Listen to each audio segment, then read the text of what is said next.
So yeah, I wanted to coming off the topic of food.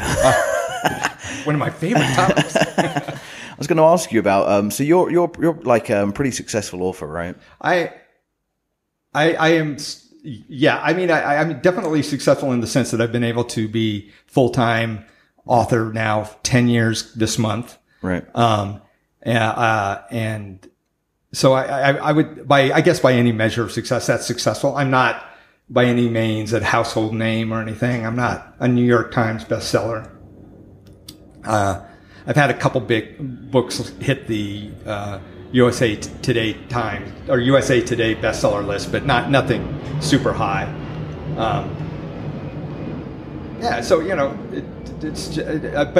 I make a living at it, and that's makes me very happy. Very humble. Yeah.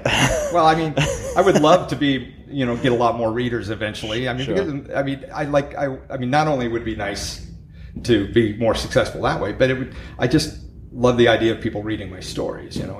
That's why you write them, right? Yeah. So, And how many books do you have out at the moment? I have out, I think I have 33 out right now. I have a book coming out in at the beginning of October. That's either 34 or 35. I can't remember, somewhere in that area. Wow. Yeah. And do you remember writing each one of these books over all that period of time? I can remember writing some of them. If I sat down, and looked at the book and just go back and look at my notes, I'll totally remember writing it.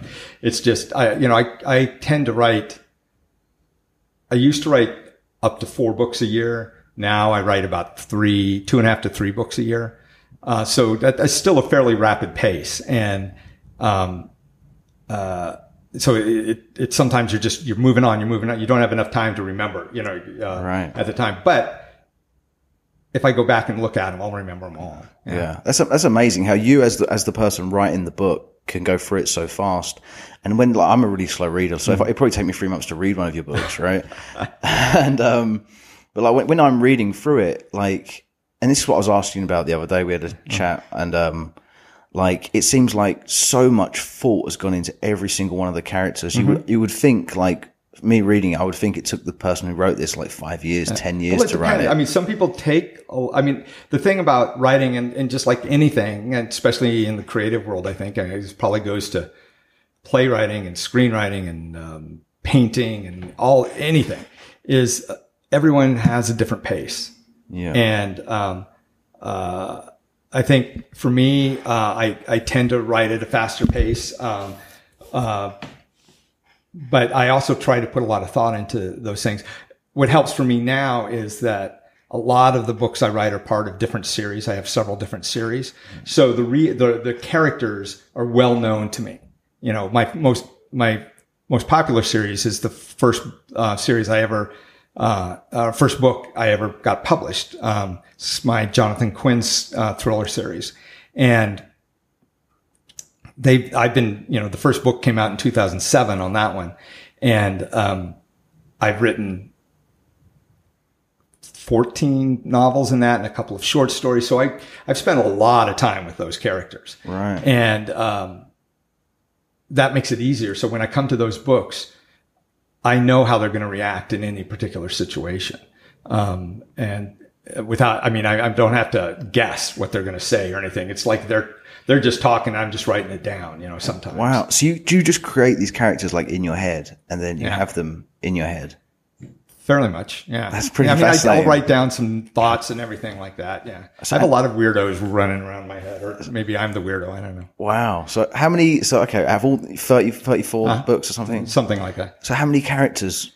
Oh, I don't know. I mean, my Quinn series has 5 or 6 main characters. I mean, it has 3 main characters and then probably about another 4 or 5 ancillary characters that show up a lot. Right.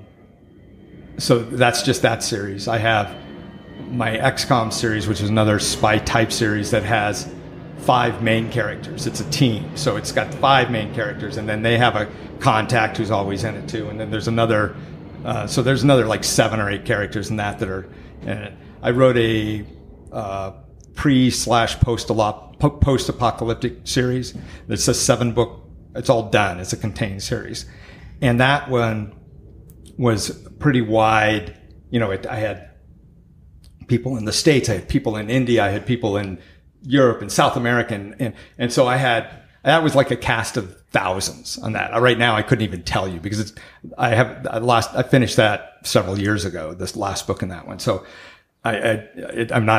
it's not as close in my memory bank as the others, but that had a lot in it. And how do you track all the characters in the book? Do you like map this out? Or because I really wish I did. So let me tell you, there are times I'm sitting there kicking myself that I didn't like write a Bible to go with the book as I'm going along. I'm actually starting to do that more with the books I'm writing now. What I usually would have to do is I would get to something and I go, wait, what did he do on this? Or where did he get hurt on this in that book back then? And then I have to go back to the other book and spend several minutes looking for that reference to make sure I get it right. Right. But you know, it would be better if I kept a more detailed account of all that. But yeah, because like, can you not just like go through writing the book and accidentally just forget to write somebody into the book? Well, you could, and you definitely could. I think there are people. There's some famous author. I think it's S. Scott Fitzgerald who wrote The Great Gatsby, which is, you know, a very famous book. Wow. I don't remember if it was Gatsby or there was another one of his books. Or wait, was it Fitzgerald or oh God, why can't I think of his name? I'll think of it in a minute when I stop thinking. Famous, I think it was a detective, actually, a detective series. Whatever. He finished a book, got it published, and there was like somebody that he totally forgot. I mean, he was in for part of it and then just forgot to put it. Yeah, didn't finish or maybe I can't remember. I believe it got published that way. So it does happen. Well, the hope is though, you know, I have an editor who I work with who will hopefully, if I have done something stupid like that, which I so far have not done, knock on wood, hopefully she will catch that and say, hey, what happened to this person? You know, and right, and then you can go back and that's you have to, and then you fix it before you're just like, oh my God, I totally forgot. Yeah, I do live in fear of that sometimes. I will say that when I'm writing my rough draft, there will be times that I've forgotten somebody for a little bit, and then I go, oh my God. Or I have him do something. I go, oh wait, no, he can't do that. He did the same thing back here, and I have to go, oh, right.